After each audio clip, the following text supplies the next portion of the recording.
States Court is now in session. Judge William Thornby presiding.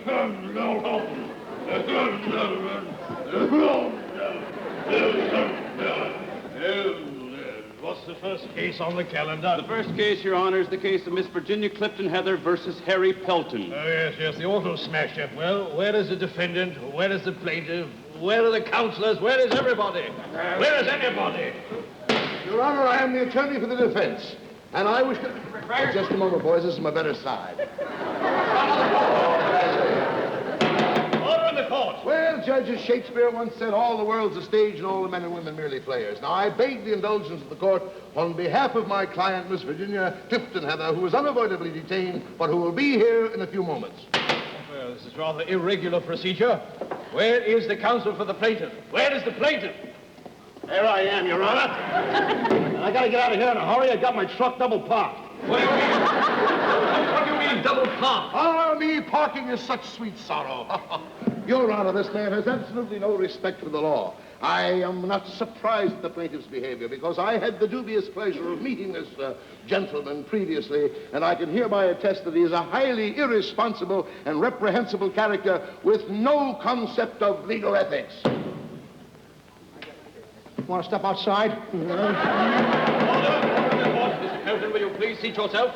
We cannot start until the defendant arrives. Hello, Judgy. Sorry to be late, but I had a luncheon lady. I hope it's all righty. Hello, Sloppy. Order in the court! Now, Sloppy and Mr. Pelton, please sit down. Counsel for the defendant will please state his case. Will you please take the stand, Miss Clifton Heather? Do you swear to tell the truth, the whole truth, and nothing but the truth, so help you? Yes. Well, it's been lots of fun. I have to run along No, we're not through yet. Oh, there's more? Yes, will you sit down, Miss Clifton Heather? And now will you tell the court your full name? Virginia Clifton Heather. Well, two can play the same game, boy. I object. What are you objecting to? There's a nice pair of gams for a truck driver.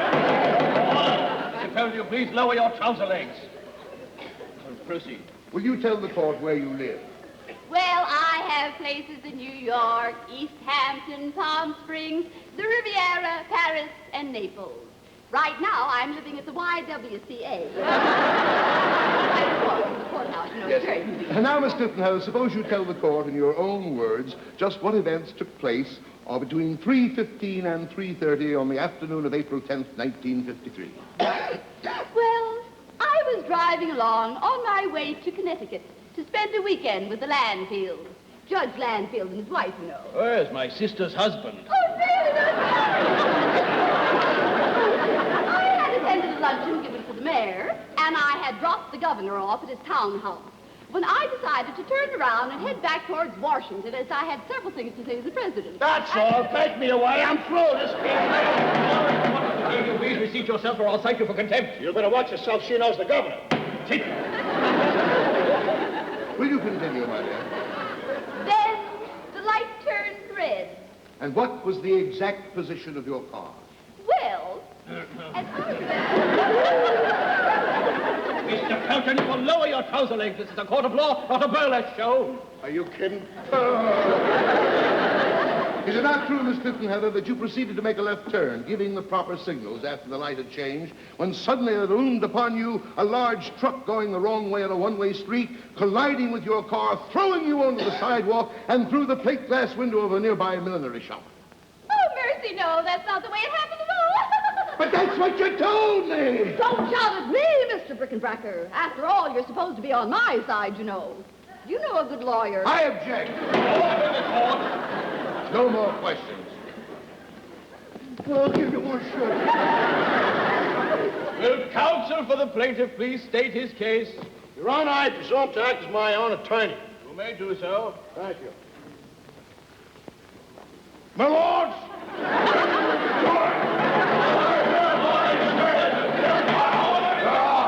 Mr. Pelton!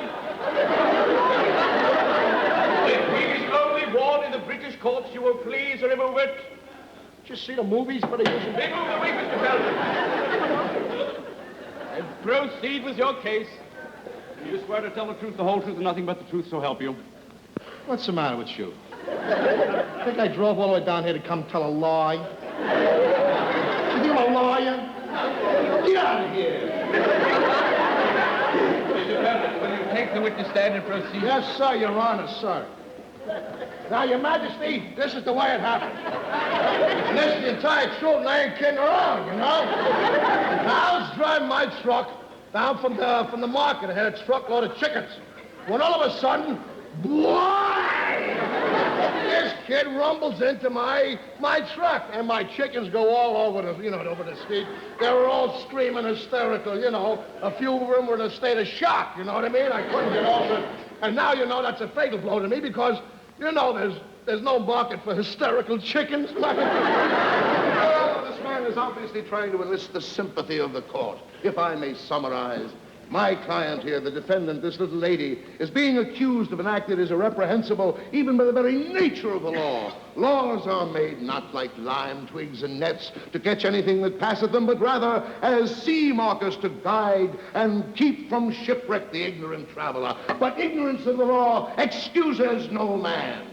For no matter how poor the man is in his cottage, he can defile the forces of law. Be that cottage humble, the roof may leak, wind and rain and storms may pass through, but the quality of mercy is not strange. It cometh as the gentle rain from heaven to the place beneath. It is twice blessed. It blesseth him who gives and him who takes. But thou waiting there, watch in a fiction, in a dream of chickens, would swear your own soul so by your own conceit that here on this bar and shale of time we jump the life ahead.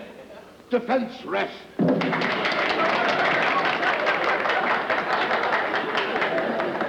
Mr. Pelton, do you have anything to say?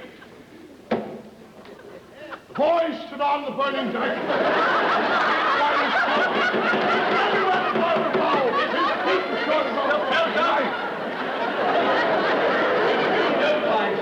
You will proceed with your case. I'd like to introduce a surprise witness. You may do so. Okay, Charlie, let's go. Sit down, sit down. He'll tell the truth, don't worry.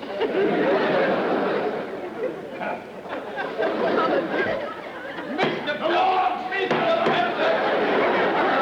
we can dispense with the foliage. Off with the wig. Did you ever see him in the motion pictures? Off. Movies. Now, Charlie, you was at the accident at the scene, right?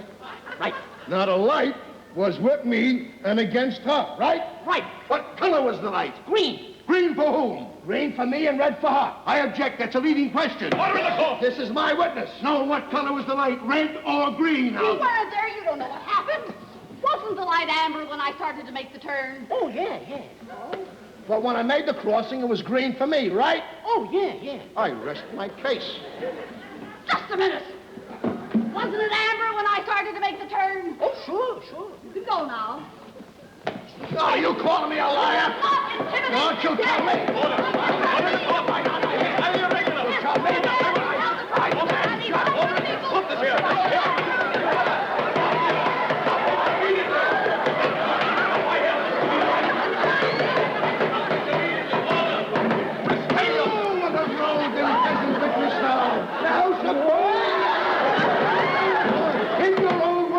Exactly what took place on the